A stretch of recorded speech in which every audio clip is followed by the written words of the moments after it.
एक दिन मैं अपने काम से जा रहा था। रास्ते में एक भिखारी को देखा जो मैंने भिखारी के कटोरे में 10 रुपये का नोट डाल दिया। सिक्का डालने के बाद मैं वहीं खड़े खड़े उसके बारे में सोचने लगा। कुछ देर के बाद वहाँ से आगे के लिए मुड़ा। जैसे ही मैं आगे चलने के लिए मुड़ा, उस भिखारी ने मुझे रोका।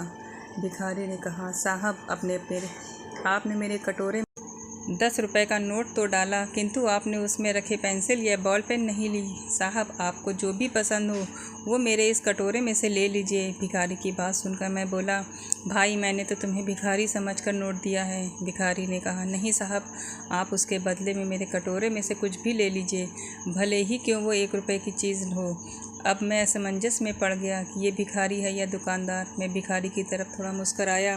भिखारी ने मुझसे कहा, साहब, हालत ने मुझे भिखारी ज़रूर बना दिया है, लेकिन मेरा थोड़ा सा आत्मसम्मान अब भी बचा है। साहब, अगर आप उस नोट के बदले में कुछ भी ले लेंगे तो मुझे कम से कम इतना संतोष रहेगा कि भिखारी होने के बावजूद भी मैंने अपना आत्मसम्मान नहीं खोया है। भिखारी की ये बातें मेरी आंखें भर आई। मैंने उसे पर्स से 1000 रुपये का नोट निकाल कर उस भिखारी के कटोरे में रख दिया और उसके कटोरे में से सारा सामान, जो 200 रुपये के मूल्य का भी नहीं था, वो उससे लेकर पूछा, भैया, 1000 रुपये कम तो नहीं है? मेरी ये बात सुनकर वह भिखारी कृतज्ञ होकर बोला, आपने तो मेरी ज़िंदगी में दरिद्र के रूप में आकर मेरे स्वाभिमान को और भी ऊंचा कर दिया। इससे वो मेरी पूरी ज़िंदगी बदल जाएगी।